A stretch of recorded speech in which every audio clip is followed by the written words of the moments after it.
We've now seen 2 separate people shot and killed by your officers within 17 days. Do either of you plan on taking any accountability for those actions?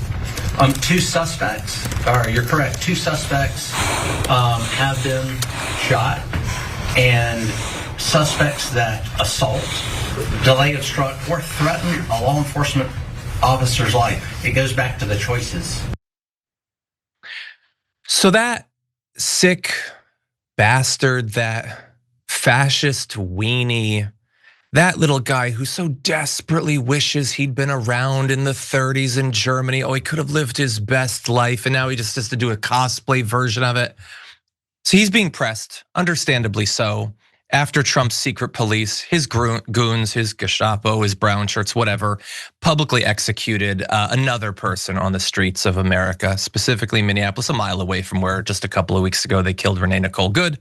In this particular case, it was a 37-year-old Alex Pretti, an ICU nurse, the Veteran Affairs Hospital.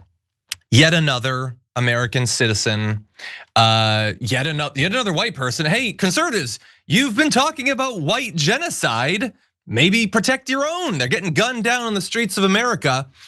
Good guy. No, nothing's been presented of him ever having done anything wrong. Admirable life.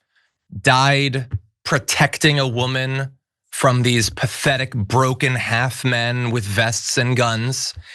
And he was killed, and you'll see a shot of him right here, a photo of him right there. We're not gonna go through all the video, the play-by. A lot of people have done amazing work analyzing and breaking it all down. And we know that you've seen all that. We know that you've probably been tormenting yourself over the last 48 hours with it. So instead, we're gonna move ahead to what has been said about it, what's being done about it, where we potentially go from here. And as you saw with Bovino, who, if there was any justice in the world, this story ends with him behind bars. We'll see, we'll see. I have other stuff I wish I could say, but I'm not freed up, in terms of our internet culture to be able to say what I really think. So I'll say that.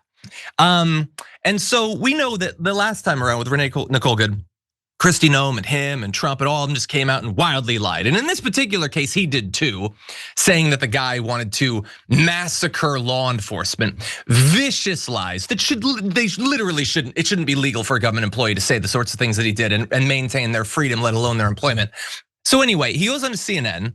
After the video comes out, we've all seen it, it's all indisputable. And Dana Bash went after him.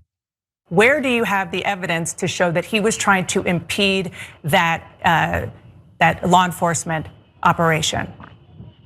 Sure, Dan, at first he was there in the scene. He was in the scene actively impeding and assaulting law enforcement to the point. But that's not illegal. He wasn't Dana, impeding it. He was filming it, which is a legal thing to do in the United States of America. Dana, let's don't freeze frame adjudicate this now. He was there for a reason. And that reason was to impede law enforcement to the point. What evidence do you have of that?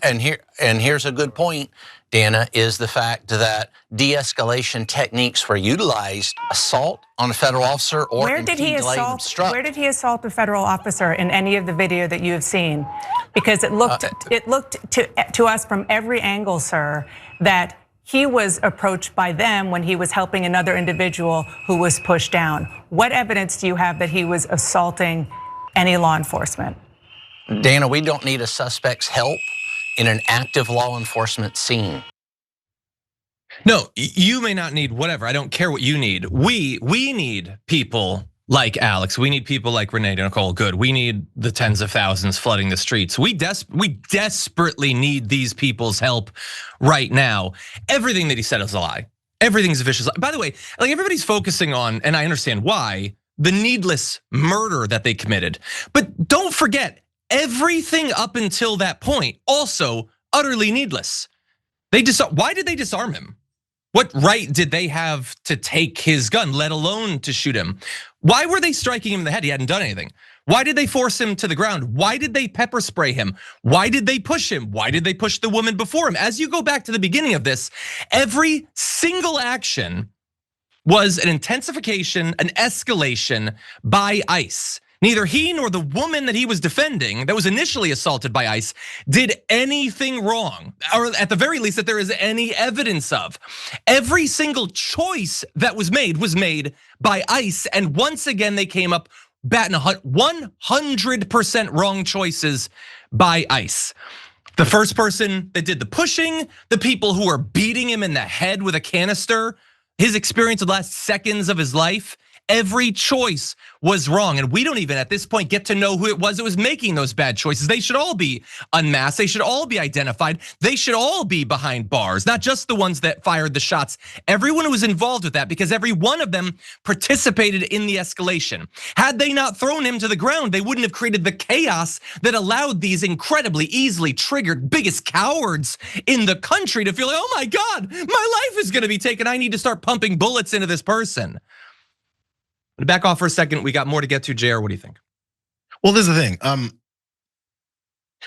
Maybe I'll use similar language that Greg Bovino likes to use, because he's also said that anything these law enforcement officers, these thugs, these murderers do is protected. It's not illegal.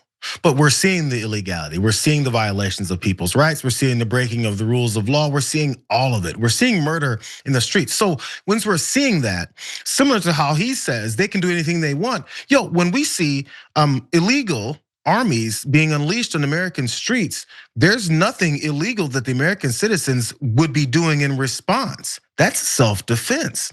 That's them trying to protect their communities. That's them trying to protect their lives. That's them trying to keep this strong-armed group of murderers from killing someone else. And apparently that's what Alex Pretti was trying to do before they then targeted him with their murderous bloodthirst and carried out that next murder. So similarly, like when he's talking about we don't need help from these folks who are intervening. These folks that are intervening, these are the people that are trying to save people's lives from these murderers. Let's stop acting like there's some kind of a group that's coming in these cities and doing lawful activities. They're not.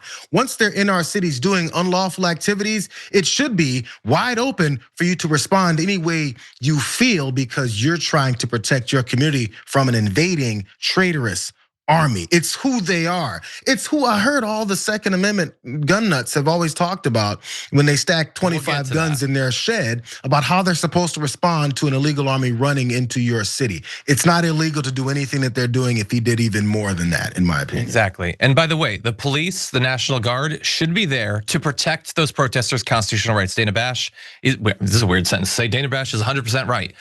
You have a right to film the ICE. And if they're violating those rights, if they're trying to take that right away from you, they should be stopped by the police. They should be stopped by the National Guard, hauled away. Get one of those big black trucks or whatever. Start loading ICE in there.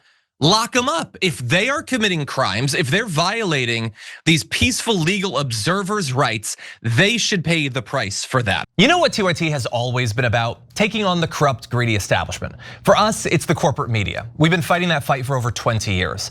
For the cell phone industry, it's the same story. A handful of massive corporations ripping you off. That's why we're partnering with Noble Mobile. They're the only wireless company with the same mission as ours, to fight back. Their Noble plan offers unlimited data for just $50 a month. But here's the best part. For any data that you don't use, you get cash back. Real money you can spend however you want. Stop letting your unused data pad the pockets of billionaires. With Noble, you take control over your data. And by switching to Noble, you're directly supporting TYT in our mission of bringing you honest, independent news. So give Noble a try and make the switch today. Scan the QR code on the screen now or visit go.tyt.com/plan. That's go.tyt.com/plan.